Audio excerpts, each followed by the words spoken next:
Hi friends, ഇന്നത്തെ വീഡിയോയിൽ പറയുന്നത് പ്രഭാഷകന്റെ പുസ്തകം 40-ാം അധ്യായത്തിലെ ചോദ്യോത്തരങ്ങളാണ്. ഈ അധ്യായത്തിൽ മൊത്തം 30 വാക്യങ്ങളുണ്ട്. ഓരോരുത്തർക്കും ധാരാളം ജോലി നിശ്ചയിച്ചിട്ടുണ്ട് എന്നും പിക്ഷുവിനെ പോലെ ജീവിക്കരുത് എന്നും പറഞ്ഞിരിക്കുന്നു. ദുഷ്ടർക്ക് വേണ്ടി എന്താണ് സൃഷ്ടിക്കപ്പെട്ടത് എന്നും മനുഷ്യരുടെ പ്രവൃത്തിക്കനുസരിച്ച് ലഭിക്കുന്ന പ്രതിഫലത്തെപ്പറ്റിയും പറഞ്ഞിരിക്കുന്നു. ചില മെച്ചപ്പെട്ട കാര്യങ്ങളെക്കാൾ മെച്ചപ്പെട്ടത് എന്താണ് എന്നും പറഞ്ഞിരിക്കുന്നു. ഇനി നമുക്ക് ചോദ്യോത്തരങ്ങളിലേക്ക് കടക്കാം. ഒന്നാമത്തെ ചോദ്യം, ഓരോരുത്തർക്കും എന്ത് നിശ്ചയിക്കപ്പെട്ടിട്ടുണ്ട്? ധാരാളം ജോലി. രണ്ടാമത്തെ ചോദ്യം, എവിടെ നിന്ന് പുറത്തു വരുന്ന നിമിഷം മുതൽ ആദത്തിന്റെ സന്തതികളുടെ മേൽ ഭാരമുള്ള നുകം വയ്ക്കപ്പെട്ടിരിക്കുന്നു? മാതാവിന്റെ ഉദരത്തിൽ നിന്ന്. മൂന്നാമത്തെ ചോദ്യം, ആരുടെ അടുത്തേക്ക് മടങ്ങുന്നതുവരെ ആദത്തിന്റെ സന്തതികളുടെ മേൽ ഭാരമുള്ള നുകം വയ്ക്കപ്പെട്ടിരിക്കുന്നു? സർവരുടെയും മാതാവിൻ്റെ അടുത്തേക്ക് മടങ്ങുന്നതുവരെ. നാലാമത്തെ ചോദ്യം, എപ്പോൾ മുതൽ എപ്പോൾ വരെ ആദത്തിൻ്റെ സന്തതികളുടെ മേൽ ഭാരമുള്ള നുകം വയ്ക്കപ്പെട്ടിരിക്കുന്നു? മാതാവിൻ്റെ ഉദരത്തിൽ നിന്ന് പുറത്തു വരുന്ന നിമിഷം മുതൽ സർവരുടെയും മാതാവിൻ്റെ അടുത്തേക്ക് മടങ്ങുന്നതുവരെ. അഞ്ചാമത്തെ ചോദ്യം, ആദത്തിൻ്റെ സന്തതികളുടെ ഹൃദയചാഞ്ചല്യവും ഭയവും ഉത്കണ്ഠയും എന്തിനെക്കുറിച്ചാണ്? മരണദിനത്തെക്കുറിച്ച്. ആറാമത്തെ ചോദ്യം, വിശിഷ്ടമായ സിംഹാസനത്തിൽ ഉപവിഷ്ടനായ രാജാവ് മുതൽ പൊടിയിലും ചാരത്തിലും കഴിയുന്ന എളിയവൻ വരെ എന്തിന് അധീനരായിത്തീരുന്നു? കോപം, അസൂയ, ആകുലത, അസ്വസ്ഥത, മരണഭീതി, ക്രോധം, മത്സരം എന്നിവയ്ക്ക് അധീനരായിത്തീരുന്നു. ഏഴാമത്തെ ചോദ്യം, രാജകീയ അങ്കിയും കിരീടവും അണിയുന്നവൻ മുതൽ ചാക്ക് ഉടുക്കുന്നവൻ വരെ ഏവരും എന്തിന് അധീനരായിത്തീരുന്നു? കോപം, അസൂയ, ആകുലത, അസ്വസ്ഥത, മരണഭീതി, ക്രോധം, മത്സരം എന്നിവയ്ക്ക് അധീനരായിത്തീരുന്നു. എട്ടാമത്തെ ചോദ്യം, കിടക്കയിൽ വിശ്രമിക്കുമ്പോൾ എന്ത് അവന് വിഭ്രാന്തി ഉളവാക്കുന്നു? നിശാനിദ്ര. ഒമ്പതാമത്തെ ചോദ്യം, പൂരിപ്പിക്കുക. അവന് ഡാഷ് അല്പം മാത്രം ലഭിക്കുന്നു, ചിലപ്പോൾ അതുമില്ല. വിശ്രമം. പത്താമത്തെ ചോദ്യം, ഉറക്കത്തിലും എന്ത് എന്നതുപോലെ അവൻ ദുസ്വപ്നങ്ങളാൽ അസ്വസ്ഥനാകുന്നു. ഉണർന്നിരിക്കുമ്പോൾ എന്നതുപോലെ ദുസ്വപ്നങ്ങളാൽ അസ്വസ്ഥനാകുന്നു. 11-ാമത്തെ ചോദ്യം, എന്തിൽ നിന്ന് ഓടിപ്പോന്നവനെ പോലെ അവൻ ദുസ്വപ്നങ്ങളാൽ അസ്വസ്ഥനാകുന്നു? യുദ്ധനിരയിൽ നിന്ന് ഓടിപ്പോന്നവനെ പോലെ. 12-ാമത്തെ ചോദ്യം, എന്തിനോടടുക്കുമ്പോൾ അവൻ ഞെട്ടി ഉണരുകയും ചെയ്യുന്നു? രക്ഷയോടടുക്കുമ്പോൾ.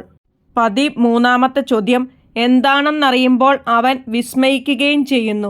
ദുസ്വപ്നങ്ങളാണെന്നറിയുമ്പോൾ. 14-ാമത്തെ ചോദ്യം, എല്ലാ ജീവികൾക്കും മനുഷ്യനും മൃഗങ്ങൾക്കും എന്ത് വന്നു ചേരുന്നു? മരണവും രക്തച്ചൊരിച്ചിലും കലഹവും വാളും ആപത്തും ക്ഷാമവും പീഡനവും മഹാമാരിയും വന്നു ചേരുന്നു. 15-ാമത്തെ ചോദ്യം, പാപികൾക്ക് 7 ഇരട്ടി എന്ത് വന്നു ചേരുന്നു? മരണവും രക്തച്ചൊരിച്ചിലും കലഹവും വാളും ആപത്തും ക്ഷാമവും പീഡനവും മഹാമാരിയും വന്നു ചേരുന്നു. 16-ാമത്തെ ചോദ്യം, പാപികൾക്ക് എത്ര ഇരട്ടി മരണവും രക്തച്ചൊരിച്ചിലും കലഹവും വാളും ആപത്തും ക്ഷാമവും പീഡനവും മഹാമാരിയും വന്നു ചേരുന്നു? 7 ഇരട്ടി. 17-ാമത്തെ ചോദ്യം, മരണവും രക്തച്ചൊരിച്ചിലും കലഹവും വാളും ആപത്തും ക്ഷാമവും പീഡനവും മഹാമാരിയും സൃഷ്ടിക്കപ്പെട്ടത് ആർക്ക് വേണ്ടിയാണ്? ദുഷ്ടർക്ക് വേണ്ടി. 18-ാമത്തെ ചോദ്യം, ദുഷ്ടർ നിമിത്തം എന്തുണ്ടായി? ജലപ്രളയം. 19-ാമത്തെ ചോദ്യം, മണ്ണിൽ നിന്ന് വന്നത് എങ്ങോട്ട് മടങ്ങുന്നു? മണ്ണിലേക്ക് മടങ്ങുന്നു. 20-ാമത്തെ ചോദ്യം, ജലത്തിൽ നിന്ന് വന്നത് എങ്ങോട്ട് മടങ്ങുന്നു? ജലത്തിലേക്ക് മടങ്ങുന്നു. 21-ാമത്തെ ചോദ്യം, എന്തൊക്കെ നിർമ്മാർജ്ജനം ചെയ്യപ്പെടും? കൈക്കൂലിയും അനീതിയും നിർമ്മാർജ്ജനം ചെയ്യപ്പെടും. 22-ാമത്തെ ചോദ്യം, എന്ത് എന്നേക്കും നിലനിൽക്കും? വിശ്വസ്തത. 23-ാമത്തെ ചോദ്യം, ആരുടെ സമ്പത്ത് കുത്തിയൊഴുക്ക് പോലെ പെട്ടെന്ന് അപ്രത്യക്ഷമാകും? അനീതി പ്രവർത്തിക്കുന്നവൻ്റെ. 24-ാമത്തെ ചോദ്യം, അനീതി പ്രവർത്തിക്കുന്നവൻ്റെ സമ്പത്ത് എങ്ങനെ തകർന്നു പോകും? ഭയാനകമായ ഇടിമുഴക്കം പോലെ. 25-ാമത്തെ ചോദ്യം, ആർക്ക് സന്തോഷം ലഭിക്കും? ഔദാര്യശീലന്. 26-ാമത്തെ ചോദ്യം, ആര് നിശേഷം പരാജയപ്പെടും? പാപികൾ. 27-ാമത്തെ ചോദ്യം, ആരുടെ സന്തതി അധികം ശാഖ ചൂടുകയില്ല? ദൈവഭയമില്ലാത്തവൻ്റെ സന്തതി. 28-ാമത്തെ ചോദ്യം, ദൈവഭയമില്ലാത്തവൻ്റെ സന്തതി എവിടെ പടർന്ന ദുർബലമായ വേരുകളാണ്? വെറും പാറമേൽ പടർന്ന ദുർബലമായ വേരുകളാണവർ. 29-ാമത്തെ ചോദ്യം, എവിടെ വളരുന്ന ഞാങ്ങണ ഏതു പുല്ലിനേക്കാൾ വേഗത്തിൽ പിഴുതെടുക്കാം? ജലാശയ തീരത്തിലോ നദീതടത്തിലോ വളരുന്ന ഞാങ്ങണ. 30-ാമത്തെ ചോദ്യം, എന്ത് അനുഗ്രഹത്തിൻ്റെ ആരാമം പോലെയാണ്? കാരുണ്യം. 31-ാമത്തെ ചോദ്യം, എന്ത് എന്നേക്കും നിലനിൽക്കുന്നു? ദാനധർമ്മം. 32-ാമത്തെ ചോദ്യം, ആർക്കൊക്കെ ജീവിതം മധുരമാണ്? സാശ്രയശീലനും അധ്വാനപ്രിയനും. 33-ാമത്തെ ചോദ്യം, സാശ്രയശീലനും അധ്വാനപ്രിയനേക്കാൾ ആരാണ് ഭാഗ്യവാൻ? നിധി ലഭിച്ചവൻ. 34-ാമത്തെ ചോദ്യം, ഒരുവൻ്റെ പേര് നിലനിർത്തുന്നത് എന്ത്? സന്താനങ്ങളും താൻ നിർമ്മിച്ച നഗരവും. 35-ാമത്തെ ചോദ്യം, സന്താനങ്ങളും താൻ നിർമ്മിച്ച നഗരം എന്നിവ രണ്ടിനേക്കാൾ ഒരുവൻ്റെ എന്താണ് വിലമതിക്കപ്പെടുന്നത്? അവൻ്റെ നിഷ്കളങ്കയായ ഭാര്യ. 36-ാമത്തെ ചോദ്യം, എന്ത് ഒരുവൻ്റെ ഹൃദയത്തെ ആനന്ദിപ്പിക്കുന്നു? വീഞ്ഞും സംഗീതവും. 37-ാമത്തെ ചോദ്യം, എന്ത് വീഞ്ഞും സംഗീതത്തേക്കാൾ ശ്രേഷ്ഠമത്രേ? ജ്ഞാനതൃഷ്ണ. 38-ാമത്തെ ചോദ്യം, എന്തൊക്കെ ഗാനമാധുരി വർദ്ധിപ്പിക്കുന്നു? കുഴലും കിന്നരവും. 39-ാമത്തെ ചോദ്യം, കുഴൽ, കിന്നരം എന്നിവയേക്കാൾ ആസ്വാദ്യമായത് എന്ത്? ഇമ്പമുള്ള മനുഷ്യസ്വരം. 40-ാമത്തെ ചോദ്യം, എന്തൊക്കെ കണ്ണിന് ആനന്ദം നൽകുന്നു? പ്രസന്നതയും സൗന്ദര്യവും. 41-ാമത്തെ ചോദ്യം, പ്രസന്നത, സൗന്ദര്യം എന്നിവയേക്കാൾ ആനന്ദദായകം എന്ത്? വയലിലെ ഇളം തളിരുകൾ. 42-ാമത്തെ ചോദ്യം, ആരൊക്കെ എപ്പോഴും സാഹതാർഹനാണ്? സുഹൃത്തോ സഹചാരിയോ?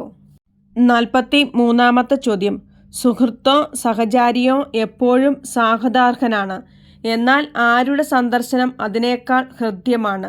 ഭാര്യാഭർത്താക്കന്മാരുടെ. 44-ാമത്തെ ചോദ്യം, ആരൊക്കെ വിഷമസന്ധികളിൽ ഉപകരിക്കുന്നു? സഹോദരരും സഹായകരും. 45-ാമത്തെ ചോദ്യം, സഹോദരരും സഹായകരേക്കാൾ സുരക്ഷിതമായ അഭയം എന്ത്? ദാനധർമ്മം. 46-ാമത്തെ ചോദ്യം, എന്തൊക്കെ പാദങ്ങളെ ഉറപ്പിച്ചു നിർത്തുന്നു? സ്വർണവും വെള്ളിയും. 47-ാമത്തെ ചോദ്യം, എന്ത് സ്വർണം, വെള്ളി എന്നിവയേക്കാൾ ശ്രേഷ്ഠമാണ്? സതുപദേശം. 48-ാമത്തെ ചോദ്യം, എന്ത് ഹൃദയത്തെ ഉത്തേജിപ്പിക്കുന്നു? ധനവും ബലവും. 49-ാമത്തെ ചോദ്യം, ധനം, ബലം എന്നിവയേക്കാൾ അഭികാമ്യം എന്ത്? ദൈവഭക്തി. 50-ാമത്തെ ചോദ്യം, ദൈവഭക്തി വഴി എന്തുണ്ടാകുന്നില്ല? നഷ്ടം. 51-ാമത്തെ ചോദ്യം, ദൈവഭക്തന് എന്ത് തേടേണ്ടതില്ല? അന്യസഹായം. 52-ാമത്തെ ചോദ്യം, ദൈവഭക്തി എന്തിൻ്റെ ആരാമം പോലെയാണ്? അനുഗ്രഹത്തിൻ്റെ ആരാമം പോലെ. 53-ാമത്തെ ചോദ്യം പൂരിപ്പിക്കുക. ദൈവഭക്തി അനുഗ്രഹത്തിൻ്റെ ആരാമം പോലെയാണ്. ഏത് ഡാഷിനേക്കാൾ നന്നായി അത് മനുഷ്യനെ ആവരണം ചെയ്യുന്നു? മഹത്വത്തേക്കാൾ. 54-ാമത്തെ ചോദ്യം, ആരെപ്പോലെ ജീവിക്കരുത് എന്നാണ് പ്രഭാഷകൻ പറഞ്ഞത്? ഭിക്ഷുവിനെപ്പോലെ. 55-ാമത്തെ ചോദ്യം, എന്തിനേക്കാൾ ഭേദം മരണമാണ് എന്നാണ് പ്രഭാഷകൻ പറഞ്ഞത്? ഭിക്ഷാടനത്തേക്കാൾ ഭേദം. 56-ാമത്തെ ചോദ്യം, ഒരുവൻ മറ്റൊരുവൻ്റെ എന്തിൽ ആശയർപ്പിച്ചാൽ അവൻ്റെ അസ്തിത്വം ജീവിതം എന്ന പേരിന് യോഗ്യമല്ല എന്നാണ് പ്രഭാഷകൻ പറഞ്ഞത്? മറ്റൊരുവൻ്റെ ഭക്ഷണമേശയിൽ ആശയർപ്പിച്ചാൽ. 57-ാമത്തെ ചോദ്യം, ഭിക്ഷാടനം നടത്തുന്നവൻ അന്യൻ്റെ ഭക്ഷണം കൊണ്ട് തന്നെ എന്താക്കുന്നു? മലിനമാക്കുന്നു. 58-ാമത്തെ ചോദ്യം, ആര് അന്യൻ്റെ ഭക്ഷണം ഒഴിവാക്കും? ബുദ്ധിമാനും സതുപദേശം ലഭിച്ചവനും. 59-ാമത്തെ ചോദ്യം, ആരുടെ നാവിന് ഭിക്ഷാടനം മധുരമെങ്കിലും എന്നാണ് പറഞ്ഞിരിക്കുന്നത്? നിർലജ്ജൻ്റെ. 60-ാമത്തെ ചോദ്യം, നിർലജ്ജൻ്റെ നാവിന് ഭിക്ഷാടനം മധുരമെങ്കിലും അവൻ്റെ എന്തിൽ അഗ്നി ജ്വലിക്കുകയാണ് എന്നാണ് പറഞ്ഞിരിക്കുന്നത്? ഉദരത്തിൽ.